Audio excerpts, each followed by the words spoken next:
தூதர் ஒரு வார்த்தை சொல்லி இருந்தால் ஊரே அழிந்திருக்கும். என்ன ஊர்? தாயிஃப் நகருடைய வீதிகள். 10 நாட்களுடைய அழைப்பு பணி. சாதாரண வார்த்தைகளை அவர்கள் சொல்லவில்லை. தூதரை பார்த்து ஒருவர் கேட்டார், முஹம்மதே, அல்லாவிற்கு வேறு ஆள் இல்லையா? உன்னை தவிர வேறொருவரை தூதராக அனுப்புவர்கள். சிறுவர்களை கல்லால் எறிய சொல்லுகிறார்கள்.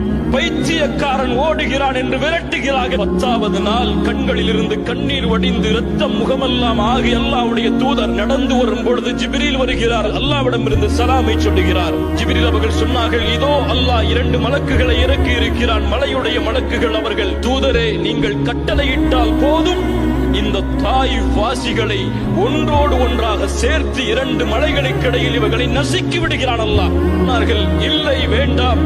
இவர்கள் இந்த ஈமானை ஏற்றுக்கொள்ளாவிட்டாலும் இவர்களை பின்தொடர்ந்து வரக்கூடிய சமூகம் இந்த ஈமானை ஏற்றுக்கொள்ளும். அவரை தவிர வேறு யாரும் இந்த பதிலை திருப்பி கூறியிருக்க முடியாது.